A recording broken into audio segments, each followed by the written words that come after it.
In this video, you are going to master the Rook Endgame by looking at 4 critical diagrams that happens in your game 99% of the times.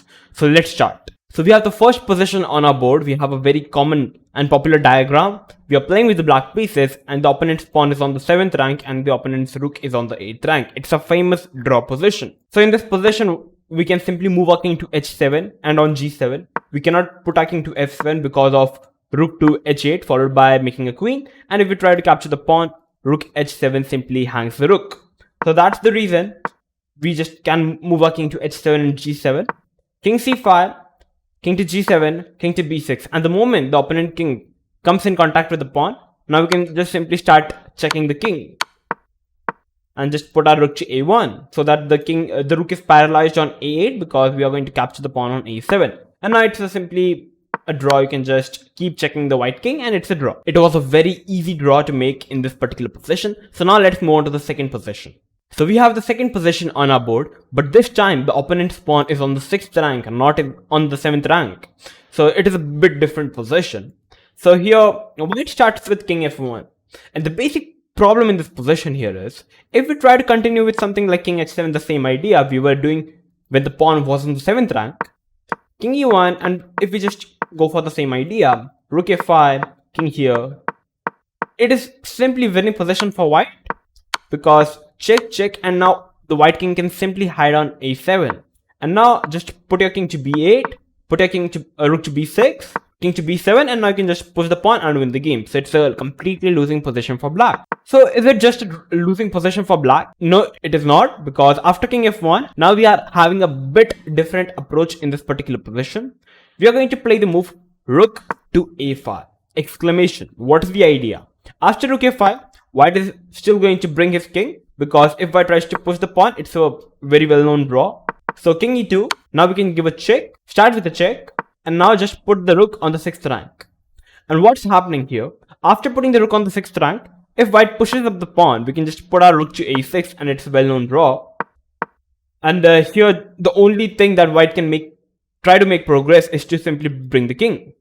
So here, white tries to bring the king to c4. Now we can simply move our rook to f6. Rook f6 is a very important move because it just allows us to control every square on the f5. Now after king b5, once the king make contact with the pawn, now we can just simply start checking the white king.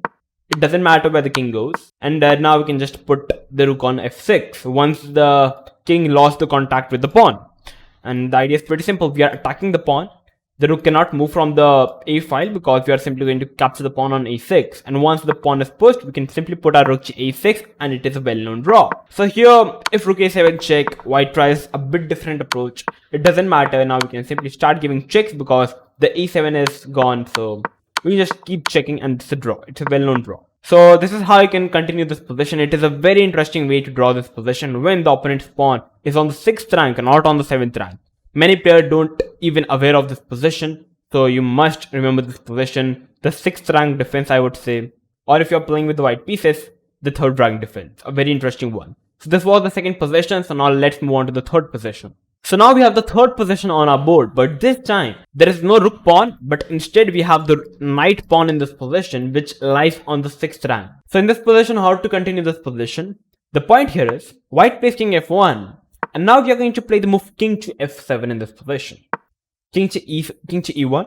So first of all, after king to f7, the rook cannot move because now we can capture the 6th rank pawn because after rook h7 check, the rook is not on the b7. Okay, so after king f7, king e1. The basic point here is now we can play the move king to e7, which is a very strong move. The whole point here is after king e7, b7, king here, king rook to h8. Now we can happily capture the pawn. The reason is after check, now we can play the move king c8 and the king protects the rook. So going back, if in this particular position after king to e7, if we say the pawn would have been on the a6 and the rook would have been on a8. So after a7, king to d7. Now white is having this move which is rook to h8. The point here is if the rook tries to capture the pawn, it's a check, and once the king moves, we can capture the rook in this position. So that's the whole idea, that the advantage of this b pawn, the knight pawn, here, that after king to e7, If white tries to push, we can simply chase off the pawn with king g7, rook move, and we can capture the pawn. Because white is just a one tempo shot, because after check, we can play our king to c8, defending the rook. If the rook would have been on a7, we are simply losing the position. So that's exactly what happens. You can easily defend this position with the knight pawn. Just try to bring your king, and it's a very well-known draw. So this is how you can continue the third position. Easy draw. So now let's move on to the final position of the day. So we have the fourth position on our board, where the pawn is on the 7th rank and we have this knight pawn instead of the rook pawn. So how to continue this position? White plays king f1, we play the move king h7. A must thing to remember, king f7 is losing because of rook to h8, and after takes, it's a check and the king cannot protect the rook. So we lose the game. So that's the reason we can simply put our king to h7, and it's the same logic.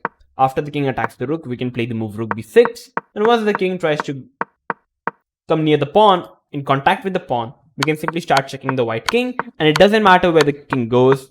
Just put out your rook to b1 once the king lose contact with the pawn, and now it's a very well-known draw. So this is how you can easily draw this position when the opponent's having the knight pawn. So yeah, these were the 4 critical positions that can help you to improve your endgame skills.